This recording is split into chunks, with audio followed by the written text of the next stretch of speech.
feel like grumbling at chores that must be done, the washing up, the polishing, the jobs that are not fun. I think of all the other ones, in wheelchairs or in bed, how they would love to take my place and do those chores instead.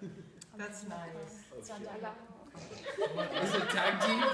When I see the trees and the flowers, the rainbow in the sky, the newly hatched out little birds just about to fly, I think of those who've lost their sight or have been blind from birth and thank my God that I can see as well as feel the earth.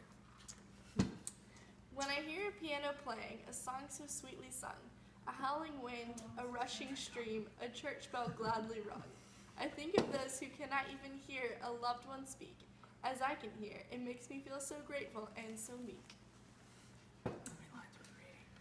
All of us from time to time have things that won't go right, but don't forget that we can work and hear and have our sight. Be grateful then for blessings we know we've all been given, and offer up a little prayer of thankfulness to heaven.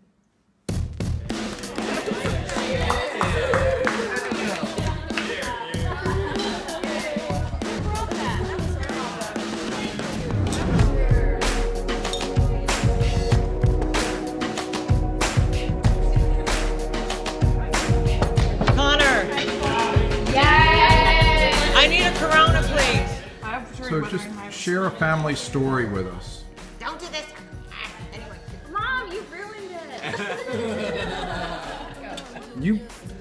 One of my favorite family memories involves an experience at Grandma and Grandpa's house where I would go sneak downstairs and play on the treadmill and probably get injured, but it was still fun. You could die down there and we would never find you. Remember the exercise ball and the treadmill, and the combination of the two is...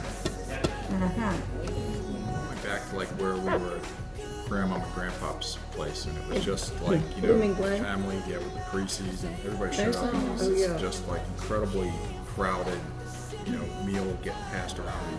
I mean, I remember that rocking chair that they used to have. I just would spend hours just rocking back and forth in that rocking chair. Right. My favorite memory is all the Thanksgiving dinners we've had together. Free food and free drinks. It was awesome. My favorite memory was when we found the thrift store in Grandma and Grandpa's retirement home. And we found the bomb shelter in the basement, and then DJ bought that pink suit. For prom, right? So we had tickets to go see Good Morning America, so Grandma and Grandpa woke us up at like 5 in the morning, and we like would not get up, so Grandpa shoved us into the bathroom to get us ready. When Bob and I would go to Grandma and Grandpa's house, I think we were newly married, I'm not sure, but I think we never got a bedroom. Bill and Sandy always had the bedroom, so we had to sleep on the floor in the living room with the cuckoo clock. That's my memory. So one of my favorite family memories is when the four of us actually went to the Skins game and we had box seats. My favorite memory is in Grandma and Grandpa's old house when they had the attic with the stairs that had the white part that was like a slide, and we would always just slide down it and do shenanigans up there. My favorite memory, I don't really remember, but a lot of people told me I fell in a pond. DJ was the ring bearer and went straight in the pond like he always does to water. I remember when DJ was a little boy, and he was very rambunctious. And then I had Connor, another little boy, rambunctious, and the same thing happened over again. And then DJ and Connor like took it and like started playing with it, running around like the backyard or something, and Dad got really mad. And there was like this rainbow candle, it was like octagonal or hexagonal, and it was like made of jello or clear jello with like rainbow sparkles and kind of glue was on the piano. It was just like your fingerprints were like more prominent or something from the candle. I don't know, but like he got really mad. Yes.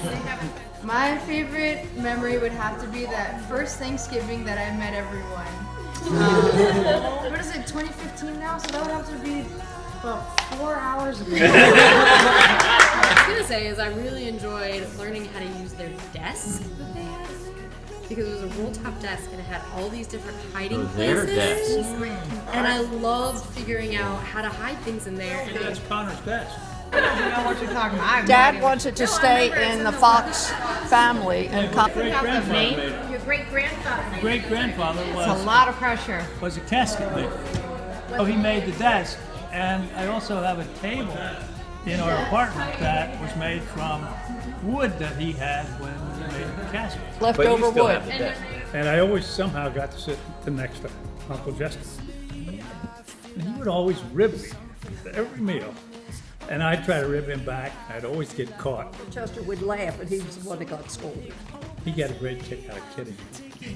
Dad bringing up Uncle Chester was probably a really good one because they always came to our house for Christmas when we were younger. And they always brought the oyster stuffing, right, that Uncle Chester made. Nobody else could make it the way he did. And his pies, that he would always have his Manhattan. He couldn't do anything until Uncle Chester had his Manhattan before. So that was, I remember. I remember the envelopes. I remember those too, but it was the. Talk about the pies. There was always a competition between my grandmother and Uncle Chester on who could make the best pie crust and who could make the best pie. His recipe was 1, 2, 3, but I don't remember what the was. Well, that doesn't help us. Flour, water, and I don't know what else. Mine's still It's great to hear all your stories and sort of refresh my memory about those things. My favorite memory actually will be tonight, listening to all the stories and all the fun you kids are having. I just think it's great and it makes a happy time. So I'm grateful for all of you. Cheers.